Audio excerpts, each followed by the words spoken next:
Dragon ఎత్తులను చిత్తు చేసేందుకు భారత్ బ్రహ్మాండమైన ప్లాన్ వేసింది.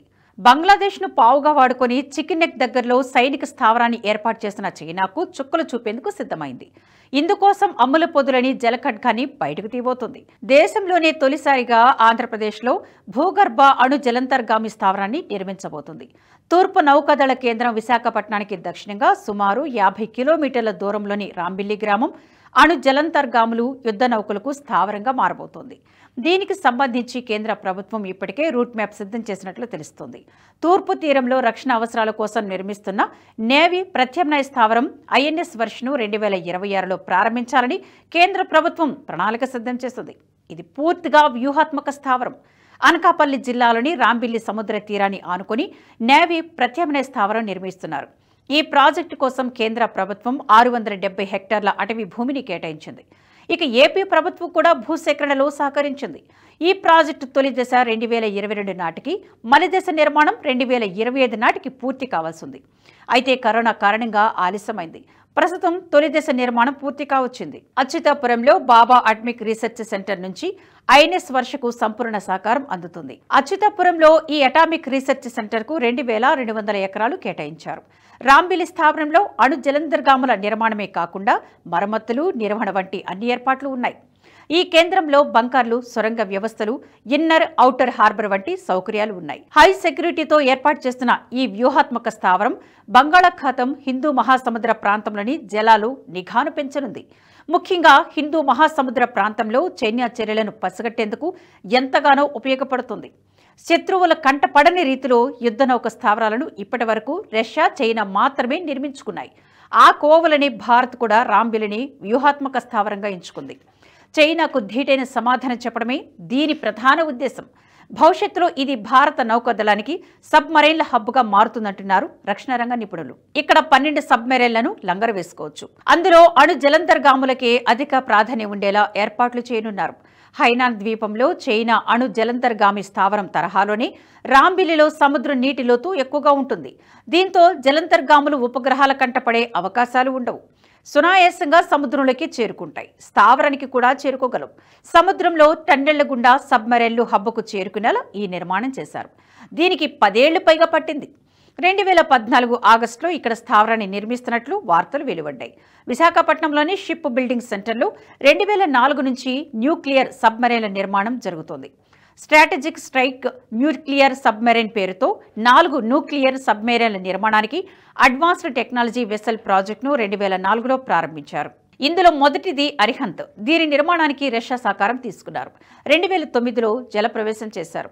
అనేక ట్రయల్స్ అనంతరం 2016 ఆగస్టులో నేవీకి అప్పగించారు. ఇక రెండోది ఐఎన్ఎస్ అరిగాత్.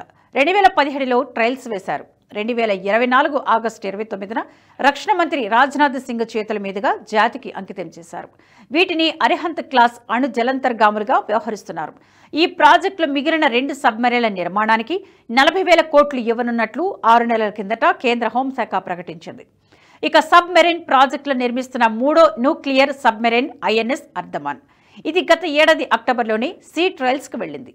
దీన్ని త్వరలోనే కమిషనింగ్ చేసి నేవీకి అప్పగించే ఏర్పాట్లు చేస్తున్నారు. ఐఎన్ఎస్ అరిహంత్, ఐఎన్ఎస్ అరిఘాత్ కంటే అర్ధమాన్ పెద్దది. 7,000 టన్నుల సామర్థ్యం కలిగిన ఈ సబ్మెరైన్ 3,500 కిలోమీటర్ల పరిధిలోని లక్ష్యాలను ఛేదించగలదు. మరిన్ని K4 క్షిపణులను మోసుకెళ్తుంది. దీని తర్వాత నిర్మిస్తున్న న్యూక్లియర్ సబ్మెరైన్ను ప్రాజెక్ట్ S4గా వ్యవహరిస్తున్నారు. విశ్వసనీయ సమాచారం ప్రకారం ఇది కూడా నిర్మాణం పూర్తి చేసుకుని సీ ట్రయల్స్లో ఉంది. ప్రాజెక్టు సీబడ్లో భాగంగా కర్ణాటకలోని కార్వార్ స్థావరం పశ్చిమ తీరాన్ని కాపాడుతుంది. ఇదే తరహాలో రాంబిల్లిలో ప్రాజెక్టు వర్ష తూర్పు తీరానికి రక్షణ పహారా కాస్తుంది. కర్ణాటకలోని కార్వార్ నౌకాదళ స్థావరంలో రక్షణ మంత్రి రాజ్నాథ్ సింగ్ ఇటీవల పలు ఇన్ఫ్రా ప్రాజెక్టులను ప్రారంభించారు. తాజా పరిణామాలతో ఈ స్థావరంలో 32 నౌకలు, సబ్మెరైన్లతో పాటు మరికొన్ని నౌకలు అందుబాటులోకి రానున్నాయి. హైనాన్ దీవిలో చైనా అణు జలంతర్గాముల స్థావరం మాదిరిగా రాంబిల్లి నౌక స్థావరం కూడా ఉపగ్రహాలకు దొరకదు. లోతైన జలాల్లో సబ్మెరైన్ల రాకపోకలకు ఇది అనువైన ప్రాంతం. గుట్టుగా ఖండాంతర క్షిపణులను మోసుకెళ్లడానికి న్యూక్లియర్ సబ్మెరైన్లకు ఇది తప్పనిసరి. ఇప్పటికే ఇన్నర్ హార్బర్ సిద్ధమైంది. ఔటర్ హార్బర్ పనులు శరవేగంగా సాగుతున్నట్లు సమాచారం.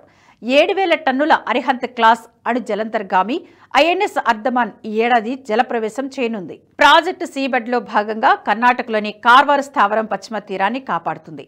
ఇదే తరహాలో రాంబిల్లిలో ప్రాజెక్టు వర్ష తూర్పు తీరానికి రక్షణగా పహారా కాస్తోంది.